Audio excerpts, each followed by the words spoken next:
In the heart of ancient Egypt, a kingdom stood tall. The Nile River flowed like veins of life through its lands. Golden palaces shone under the blazing sun. And at the center of this empire, there sat a man whose arrogance knew no bounds. A man who would one day dare to say, "I am your God."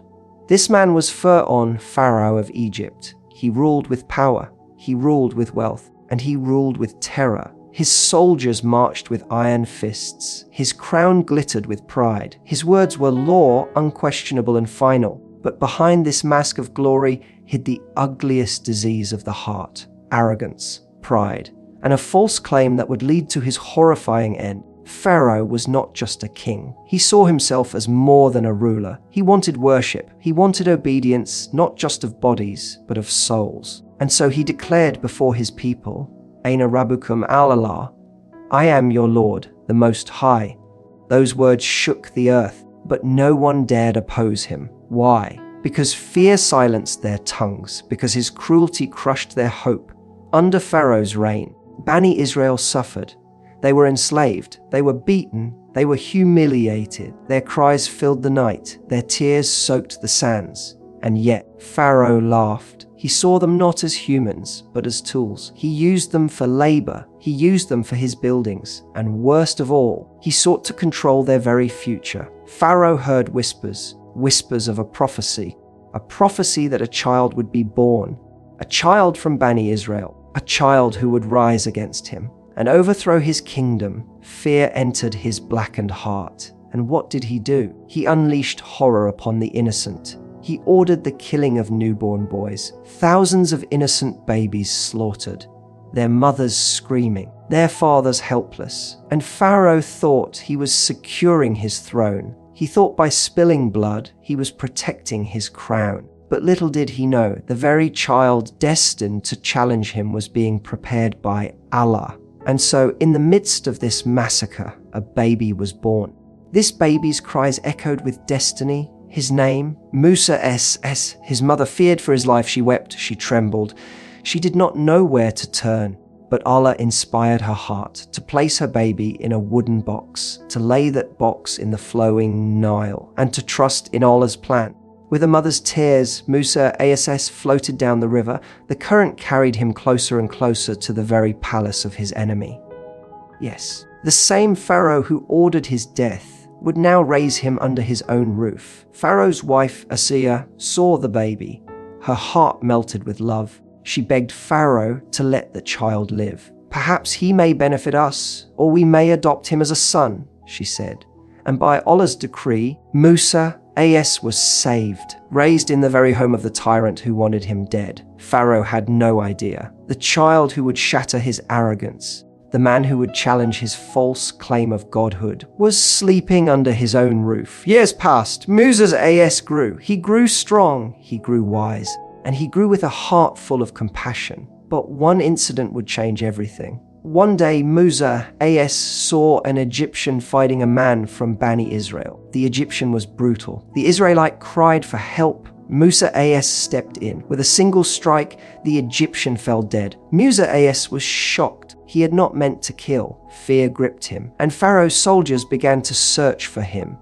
Soon, news spread. Musa AS had killed a man. He was now a wanted man, and so he fled. He ran from Egypt. He left behind the palaces, the luxuries, the land of his birth, and he entered the deserts, homeless, alone, but not abandoned, for Allah had a greater plan for him. Years later, Musa AS would return, not as a fugitive, not as a prince, but as a prophet of Allah, with a mission to confront the man who claimed to be God, to stand before Pharaoh and deliver the ultimate message, "O Pharaoh, I am a messenger from the Lord of the worlds." And this would begin the greatest showdown in history, a battle not of swords, but of truth versus falsehood, of humility versus arrogance, of Allah's power versus the weakness of a man. The stage was set, the tyrant was ready, and Pharaoh's horrifying end was approaching.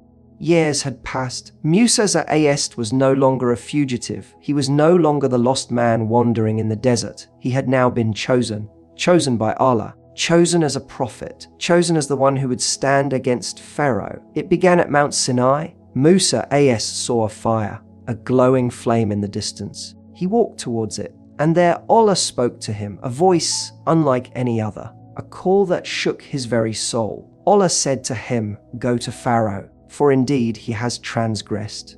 Imagine that moment. Musa as was commanded to face the most powerful man of his time, the man who called himself God, the man who enslaved his people, the man who showed no mercy. But Musa as did not feel powerful. He felt fear. He felt doubt. He said, "My Lord, I fear they will reject me." He worried about his speech.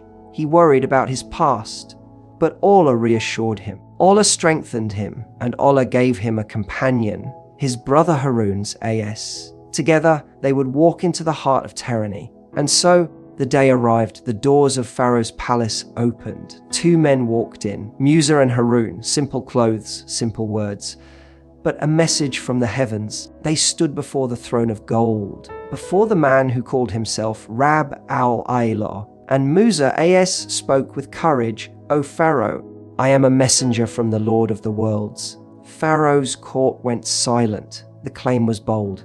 The tension was heavy. Pharaoh narrowed his eyes. "Did I not raise you among us as a child?" he sneered. "Did you not live in my house? And now you dare return to challenge me?" Moses replied calmly, "Yes, I lived among you, but I am sent with truth. Let the children of Israel go free." Pharaoh laughed. The hall echoed with his arrogance. "Your Lord, what is this Lord of the worlds you speak of?" Musa as answered with clarity, "He is the Lord of the heavens and the earth, the Lord of everything between them. If only you would be certain." The courtiers murmured. Whispers filled the air. But Pharaoh struck back. "Do you hear him? He speaks of another god besides me." Pharaoh mocked. Pharaoh denied. But Musa as was not alone. Allah had armed him with signs. Musa as cast down his staff, and before their eyes it turned into a living serpent. The courtiers gasped, fear spread. Then Musa as placed his hand under his arm. He pulled it out, and it shone with a brilliant light, a light that outshone the torches of the palace. Signs, miracles, proof. But Pharaoh's heart was locked. Arrogance blinded him. Instead of belief, he accused. "This is sorcery!" he shouted. Pharaoh gathered his people. He called his ministers. He called the magicians of Egypt. "Bring me the most skilled sorcerers," he commanded. "If Musa thinks he can deceive us, let us show him greater tricks." And so the day was set, a day of confrontation. A showdown between Musa as and the magicians of Egypt. Crowds gathered. The desert was filled with people. Men, women, children, all came to witness. Musa as stood on one side. The magicians stood on the other. Pharaoh sat proudly, watching, certain that Musa would be humiliated. The magicians cast down their ropes and staffs. By their magic, they appeared as snakes slithering across the ground.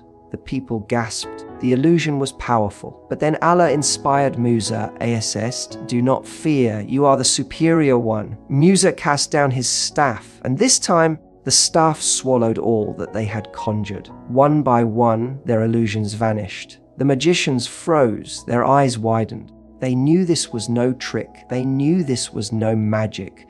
This was truth. This was divine. And so, in front of Pharaoh, they fell in prostration. They declared, "We believe in the Lord of Musa and Harun." Pharaoh's face burned with rage. His pride was shattered. The very magicians he trusted betrayed him. No, not betrayed, guided. They saw the truth, and they bowed to it.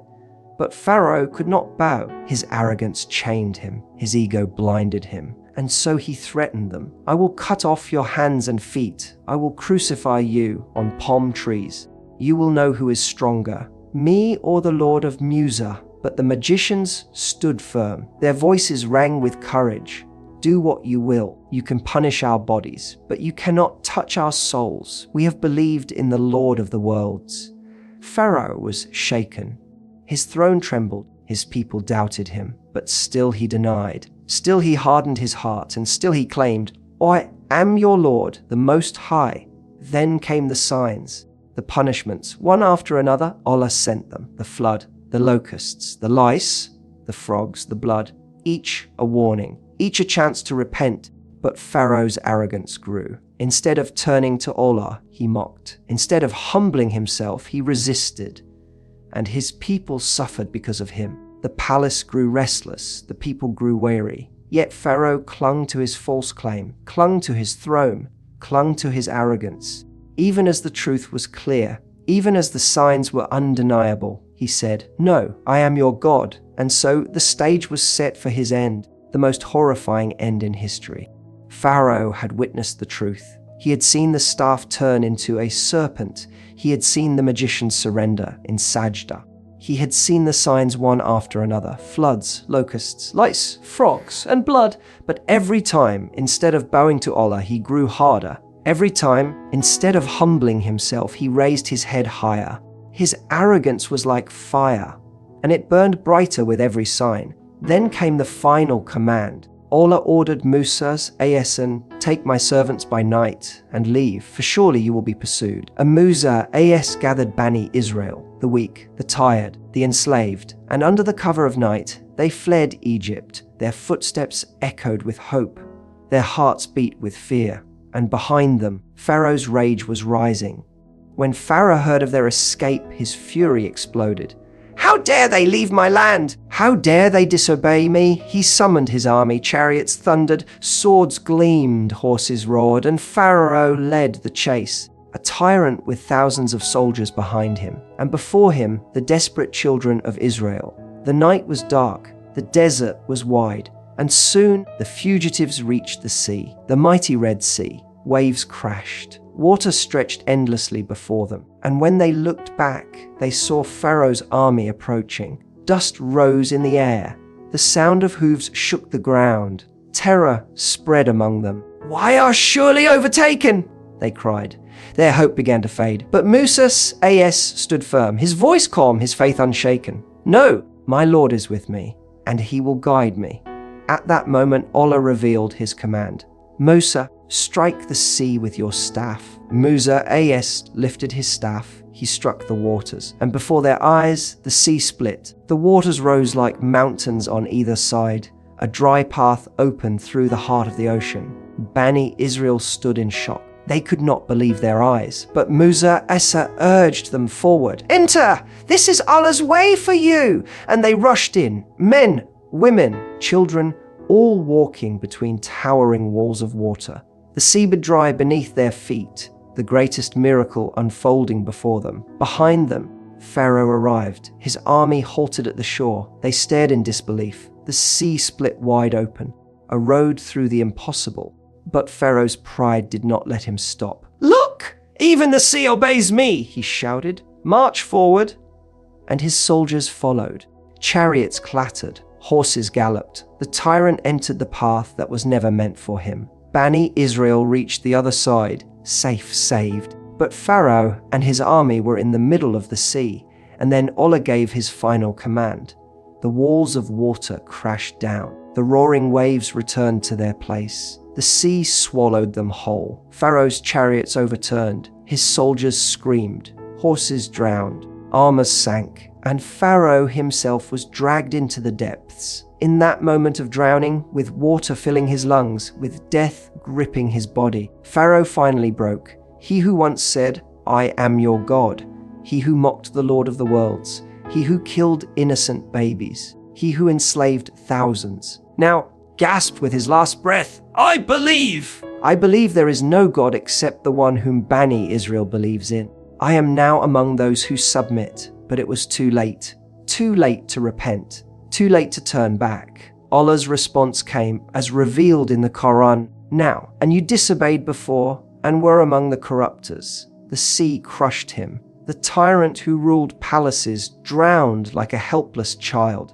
The man who claimed divinity choked on his own breath. The king of Egypt became food for the fishes. But Allah willed that his body be preserved as a sign, so that generations after him may see the corpse of the man who once said, "I am God."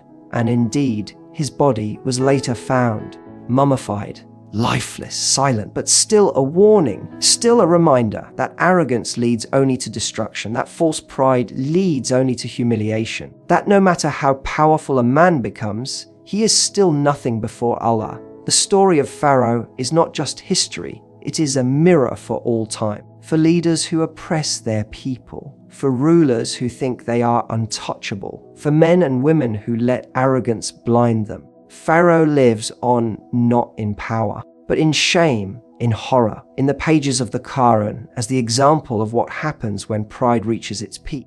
So remember, no matter how high you rise, Allah is higher. No matter how strong you feel, Allah is stronger. No matter how long you live, Allah is eternal. And the one who dares to say, I am God, will always meet the same horrifying end.